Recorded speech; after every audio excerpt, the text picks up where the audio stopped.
The darkness outside your window isn't just a lack of light. Sometimes, it feels like a presence. Tonight, we're inviting that feeling in, letting it settle with you. Forget the comfort of your everyday, because the line between what you know and what you only fear is about to blur. Turn off the lights, put your headphones on, and let the quiet sounds of your own space amplify the whispers we're about to share. We've gathered 4 tales from the edges of perception. Stories that chip away at the ordinary and leave you wondering what might be lurking just beyond your sight, or even inside your own thoughts. Prepare to question everything. The first notification popped up at 3:14 a.m. A motion alert from our doorbell camera, which was weird because our house is set back from the street, and it's pretty rare for anything to trigger it unless someone's actually on our porch. I was 23 at the time, living with my girlfriend, Sarah, in a quiet suburban neighborhood in Ohio. Our nights were usually uneventful, filled with the hum of the refrigerator and the distant whine of an occasional semi-truck on the highway. We had the camera mainly for package deliveries, not really expecting it to ever catch anything truly unsettling. I remember feeling a slight chill when I saw the timestamp, knowing everyone in the house was asleep. I grabbed my phone from the nightstand, squinting at the screen in the dark. The notification showed a still frame of our front porch, illuminated by the camera's IR light, but it was completely empty. No person, no animal, not even a shadow that looked out of place. I figured it was just a moth or a spider web blowing in the breeze, something innocuous that had fooled the sensor. It happens sometimes.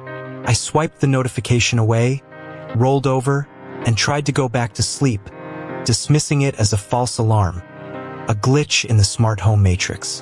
The thought that it might be something more persistent never even crossed my mind. But then, less than 5 minutes later, another alert came through. Same timestamp, 3:19 a.m. This time, I didn't even bother looking at the still image. I just figured the moth was being extra persistent. I remember a small sigh escaping me, annoyed that my sleep was being interrupted by a faulty sensor. I considered just turning off the motion alerts for the night, but then I thought, what if it's actually something important? And decided against it. I just muted my phone and pulled the covers up higher, hoping that whatever was setting it off would eventually move on or stop. The silence of the house felt heavier now, though. The next morning, Sarah was already up, making coffee when I came into the kitchen. She looked at me, a strange expression on her face. "Did you see the doorbell alerts last night?" she asked, her voice a little hushed. My stomach dropped. I told her I had, and I just thought it was a bug. She shook her head. "You need to watch the recordings." That's when the real dread started to set in. It wasn't just a string of empty porch pictures. There was something on the recordings, something that the still frames hadn't shown, something that made the hair on my arms stand up instantly. My heart began to thump a little harder in my chest. I opened the app and navigated to the history. The first clip from 3:14 a.m. showed the empty porch just as I remembered. But then, if you turned the volume all the way up, you could hear it. A faint, almost imperceptible whisper, carried by the night air, just barely audible. It sounded like it was coming from right outside the camera's range, maybe off to the side of the porch, where the bushes were thickest. I couldn't make out any words, just a soft, drawn-out exhalation, like someone was trying to speak very quietly or perhaps catch their breath. It was unsettling, but still deniable, easily dismissed as wind or a stray animal sound. The second clip from 3:19 a.m. was different. It started with the same empty porch, the same eerie silence, but then, clearer this time, a voice. It wasn't a whisper, but it wasn't loud either. It was just a soft, level tone, like someone speaking directly into a microphone very close. And it said my name. Not hey, or hello, but my full first name, Michael. It was slow and deliberate, stretched out a little, Myakiel. The voice was masculine, but not one I recognized. and it had a strange, almost mechanical quality to it, like a text-to-speech program, yet undeniably human. My blood ran cold hearing it. Sarah gasped beside me. The camera didn't pick up a face or even a body. The porch remained empty in the frame. But the voice, it sounded like it was right there, just beyond the edge of what the camera could see. Like whoever was speaking was standing slightly off to the side, perhaps behind the pillar, or crouched low in the shadows where the light didn't quite reach. The implication hit me hard. Whoever it was, they knew exactly where the camera was, and they were intentionally staying out of its view. They didn't want to be seen, but they wanted to be heard. And they wanted me to know they were there, and that they knew who lived in this house. What really got to me was how they knew my name. We hadn't lived in that house for very long, maybe a year, and we weren't exactly social butterflies. Our neighbors were friendly, but we didn't host parties or have a lot of visitors. My name wasn't on the mailbox, and the only place it would be public was online, perhaps property records, but that felt like a stretch for a random person standing on our porch at 3 a.m. It suggested a level of intent and prior knowledge that was deeply unsettling. This wasn't a random passerby. This was someone who had specifically sought out our house and me. We immediately checked all the doors and windows again, even though we knew they'd been locked. We looked out every window, but of course, there was nothing. The street was quiet, just like any other morning. The police weren't much help. Without a visual or any signs of forced entry, there wasn't really anything they could do, just advise us to be more vigilant. We even drove around the neighborhood a few times that day, just slowly cruising, trying to spot anything out of the ordinary, any car we didn't recognize, anyone lingering. But the streets were empty, the houses silent, just like always. The normalcy felt like a betrayal. We ended up moving a few months later. We just couldn't shake the feeling of being watched, of that voice knowing my name. Every time the doorbell camera gave a false alert after that, my heart would leap into my throat. We'd check the feed, half expecting to hear it again. That quiet, drawn-out Michael. It never happened, but the memory of it lingered like a phantom sound. Even now, years later, when I hear my name called unexpectedly, especially in a quiet place, I sometimes get that same chill. The knowledge that someone was out there, in the dark, calling my name, never truly left me. Sometimes I still wonder who it was and what they wanted, and if they ever found out where we moved. That feeling, that certainty that something isn't right, it often starts with something familiar, a sound or a sight that's just a little bit off. And once that seed of doubt is planted, it can grow into something far more unsettling. Sometimes the true terror isn't in what you see, but in what you expect to see or hear right on your doorstep. The motion alert from my doorbell camera came through at 3:17 a.m., showing an empty porch. This wasn't unusual. Raccoons and stray cats triggered it all the time, especially when they got brave enough to investigate the trash cans we left out for morning pickup. I usually just dismissed it, maybe gave the footage a quick glance if I was already awake. But that night, something felt different. I was already stirring from a bad dream I couldn't quite remember, a vague sense of unease clinging to me like a damp blanket. So instead of ignoring the notification, I tapped it open, expecting to see a critter scurry across the frame, a familiar, easily explainable sight. I'm 24 now, living in a quiet suburban neighborhood in Ohio, the kind of place where nothing really happens. My house is a small ranch, nothing fancy, but it's mine. I work from home as a graphic designer, so my hours are flexible, which often means I'm up late or awake early. The doorbell cam had been a gift from my dad after a package went missing last year, and it had mostly served as a deterrent for porch pirates and an occasional laugh at a squirrel's antics. I watched the initial few seconds of the clip, waiting for the trigger. The porch light was on, casting a warm glow on the empty concrete. Nothing moved. Nothing at all. The initial alert showed nothing, just the still image of my front door and the small potted plant by the steps. I scrolled back a few seconds, figuring the animal must have just darted out of frame. Still nothing. The camera recorded in 10-second clips after a motion trigger. This clip started with an empty porch and it ended with an empty porch. I pressed play again, watching the silent footage. The wind chimes by the door were completely still. No leaves rustled on the small bush beside the steps. It was unnervingly quiet, even for 3 a.m. The kind of quiet where you can almost hear the blood pulsing in your ears. I started to wonder if it was a glitch, maybe just a phantom trigger. Just as I was about to close the app, thinking it was a false alarm, a sound came through the small speaker on my phone. It was faint, barely audible over the hum of my refrigerator, but it was there. A soft, scraping sound, like fingernails dragging lightly across wood. It lasted only a second, then stopped. My porch isn't wood, it's concrete. My door is steel. I rewound the clip again, turning up the volume on my phone. There it was, unmistakable this time. That light, rhythmic scrape. It sounded deliberate, too steady to be an animal, too faint to be a branch. It sounded like something was slowly, carefully, running a finger along the siding of my house, just out of view of the camera. A cold dread started to prickle at the back of my neck. I watched the remaining seconds of the clip, focusing on the audio.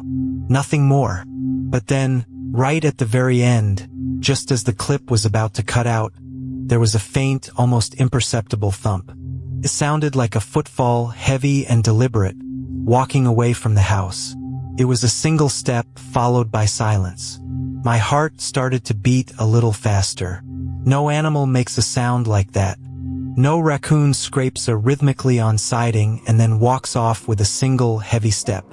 I replayed the whole sequence a third time, my eyes glued to the empty screen, my ears straining for any clue. It was unsettling how little there was to see, yet how much I was hearing. My mind raced. If something had been there, where did it go? And why didn't the camera capture it?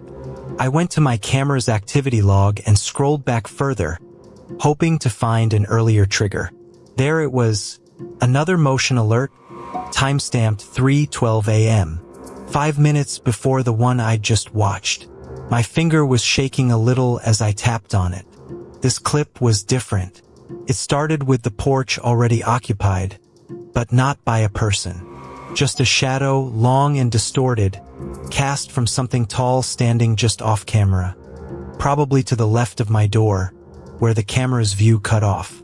The shadow was perfectly still, not wavering, not moving even slightly in the gentle night breeze. The shadow just sat there, unmoving, stretching across the concrete and halfway up my front door. It was too tall to be a person, too narrow to be a bush. It was like a pole or a very thin person standing at an odd angle. I watched it for the full 10 seconds, my breath catching in my throat. There was no sound in this clip, nothing at all. Just the silent, still shadow.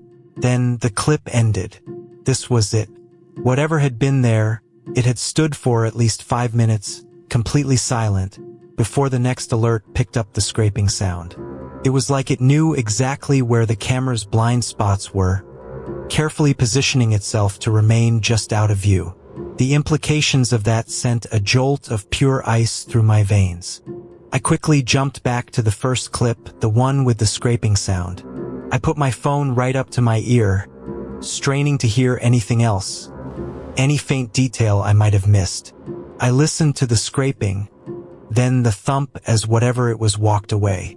And then, just as the clip faded, so faint I almost convinced myself I imagined it, I heard it. A whisper. It was soft, raspy, like dry leaves skittering on pavement. It was too low to make out words, just a breathy, drawn-out sound. But then, as I replayed it a dozen times, isolating that fraction of a second, I thought I heard it. A single syllable, barely formed, but impossibly clear. It was my name, my actual name, whispered into the darkness. I didn't sleep the rest of the night, I just sat there, staring at my phone, replaying those clips, listening to the impossible whisper of my own name. The sun eventually rose, painting the kitchen in a pale yellow glow, but it did nothing to dispel the lingering dread. As soon as it was properly light, I went outside, my heart hammering. I walked slowly to the left side of my front door, where the camera couldn't see. And there, on the pale vinyl siding, just beneath my living room window, were faint, shallow scratches. Not deep gouges, but light, deliberate marks, arranged in a crude, almost childlike lettering. It wasn't my name. It was the name of the previous owner of my house, etched into the siding, barely visible in the morning light. The woman who had died here alone 3 years before I moved in. It's easy to dismiss a fleeting shadow, a strange reflection, or a momentary freeze on a screen as a simple error. But what if those glitches aren't random? What if they're tiny cracks in the veneer of reality, allowing something else to peek through or even reach out? Some things aren't meant to be seen. The first alert came through at 2:47 a.m., just a single ping on my phone. Not the usual rapid-fire string I'd get if an animal was genuinely sniffing around the porch. I was half asleep, scrolling through TikTok, and the sound made me jump. My doorbell camera, a Ring model I'd installed myself after a package went missing, usually caught raccoons or the neighbor's cat. But this time, the notification only said, "Motion detected at your front door." No live preview, which was odd. I tapped it, figuring the Wi-Fi was acting up again. What loaded wasn't a live feed, but a short, grainy clip of my own porch, completely still, shrouded in shadow. I'm Mark, I'm 26, and I live in a quiet, older house in a suburb outside of Phoenix. It's the kind of place where nothing ever happens, where the biggest crime is usually someone forgetting to bring in their trash cans. My routine is pretty set: work, gym, dinner, bed. That night, I'd been up late finishing a report, and I was exhausted. I watched the clip again. Nothing. Just the porch light reflecting off the rain-slicked concrete. The faint gleam of the potted fern my mom gave me for Christmas. It was so still, it was almost eerie. No raccoons, no cats, not even a gust of wind to trigger the sensor. Just empty. I shrugged it off. Probably a moth flying too close, or a stray raindrop hitting the lens in just the right way to fool the sensor. I closed the app, tossed my phone onto my nightstand, and tried to fall back asleep.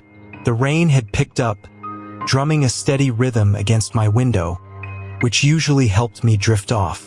But for some reason, I kept replaying that still, silent clip in my head. There was just something about how utterly motionless everything was, how absolute the darkness was at the edges of the frame, that felt heavier than usual. I eventually drifted off, though it felt like I was floating just below the surface of sleep. The next alert came at 3:14 a.m. This time, I was genuinely asleep, and the buzz of my phone next to my ear was jarring. I fumbled for it, squinting at the screen. Another motion detected at your front door. Same thing, no live feed, just the option to view the recording. My heart started to beat a little faster. 2 alerts within half an hour, both just showing an empty porch? That was definitely weird, even for a glitchy Wi-Fi signal. I tapped the notification, my thumb hovering over the play button, a knot of unease tightening in my stomach. The rain outside was relentless now, masking any other sounds. The clip loaded, and it was identical to the first one. Or almost identical. Same angle, same shadows, same potted fern. But this time, something felt off. I couldn't put my finger on it at first. I watched it 3 times, zooming in on different parts of the frame. Then it hit me. The small, faded sticker on the corner of my storm door. The one from the alarm company I canceled 2 years ago. It was gone. I knew that sticker was there because I tried to peel it off just last week and given up. It wasn't a major detail, but it was a detail that was definitely definitively missing from the recording. I sat bolt upright in bed, my eyes wide open in the dark. How could a recording from the same camera, pointed at the same spot, suddenly be missing a physical object that was still there in real life? My mind raced, trying to find a rational explanation. Maybe the light had hit it differently? No, it was a sticker, it was peeling, it was clearly visible. I opened the app again, pulling up the live view, my finger trembling slightly. The live feed showed my porch, exactly as it should be, with the faded alarm sticker still stubbornly clinging to the storm door. My breath hitched. What was going on? I went back to the recordings. The first one, from 2:47 a.m., still showed the sticker. The second one, from 3:14 a.m., didn't. They were identical in every other way, captured by the same camera from the same angle. But the second one was missing that one small detail. It was like looking at a scene that had been slightly altered, a frame from a film where someone had subtly edited out something minor. I felt a chill run down my spine, even though my room was warm. It wasn't just a glitch. It was something else, something I couldn't explain away with bad Wi-Fi or a moth. Then, as I stared at the 3:14 a.m. clip again, I noticed something else, something far more unsettling. The angle was ever so slightly different. Not enough to be obvious, but if you paid close attention to the top right corner, the very edge of my neighbor's hedge was visible in the first clip, but not in the second. It was almost imperceptible, a change of maybe half an inch. But it was there. My doorbell camera was fixed to the door frame, couldn't move. It was screwed in tight. So how could the angle of the recorded footage possibly shift? It made absolutely no sense. My heart was pounding now, a frantic drum in my chest.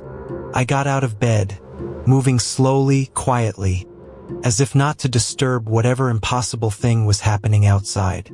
I didn't turn on any lights. I just crept to the window and peeked through the blinds. The rain was still coming down, a heavy curtain of water. My porch light cast a lonely glow on the wet concrete.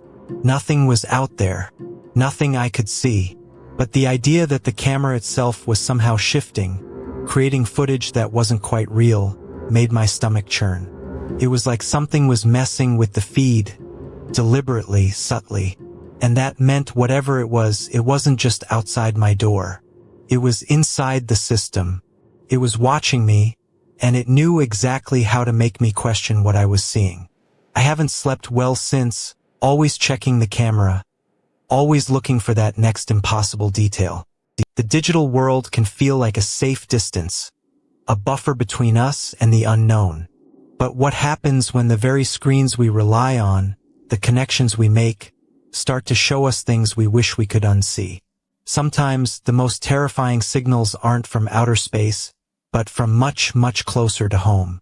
The first thing I noticed was the notification badge on my phone, already lit up at 3:17 a.m. Usually, if the doorbell camera sent an alert, my phone would vibrate or at least the screen would turn on. But this time it was just there, waiting for me when I woke up with that strange, sudden jolt, the kind where you just know something's off. My name is Alex, and this happened about 6 months ago, right after I moved into my first apartment by myself in a quiet little complex on the outskirts of Grandview. It was a ground floor unit, and I'd splurged on a good doorbell camera for peace of mind, mostly to see packages or if I got a late night food delivery. My mornings were pretty routine back then. Wake up, check the time, grab my phone, then head straight for the coffee maker. This particular morning, though, I couldn't shake the weird feeling from waking up so abruptly. It was like I'd been woken by a sound I didn't consciously hear. I scrolled through my usual apps, checking the weather and the news, before finally tapping on the doorbell camera app. I expected to see a stray cat, maybe a delivery driver who'd left a package earlier than I thought, or even just a bug setting off the motion sensor. That's what usually happened. Never anything significant, never anything to really worry about. The alert was time-stamped for 3:14 a.m. The footage started with just darkness, the usual grainy night vision. My porch light was off, which was normal. I kept it on a timer that shut it off around midnight. Then something flickered. Not the porch light itself, but like a faint, yellowish light reflecting off the ground just beyond the frame. Almost like a distant street lamp, but there wasn't one in that direction. It was brief, a blink and you miss it kind of thing, but it was enough to trigger the motion. I watched the full minute-long clip, waiting for whatever had caused it to step into view. Nothing. Just the dark porch, the silent shrubs, and the faint, strange flicker. I shrugged it off. Probably a car driving by, catching the edge of my lens, or maybe a reflection from a neighbor's window.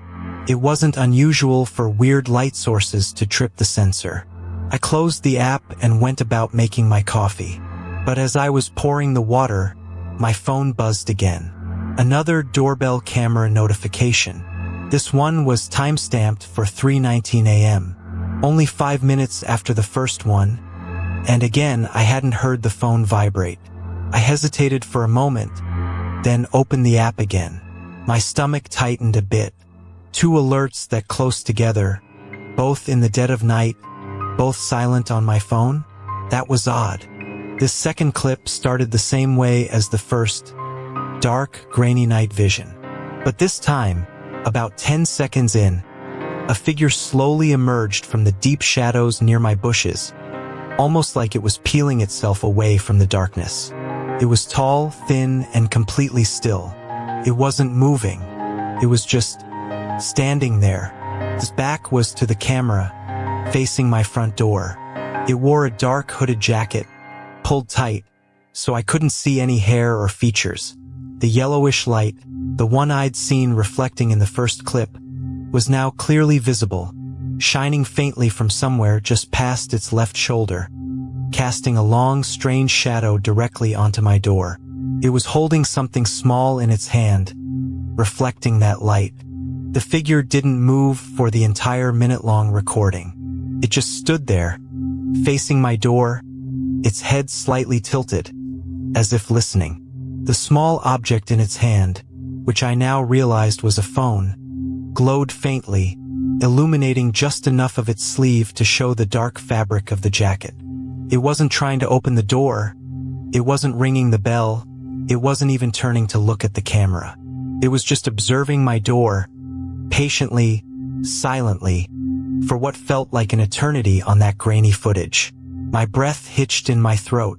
I couldn't make out any features, but the stillness, the sheer lack of movement was terrifying. It felt like it was waiting, or perhaps watching, for something to happen inside.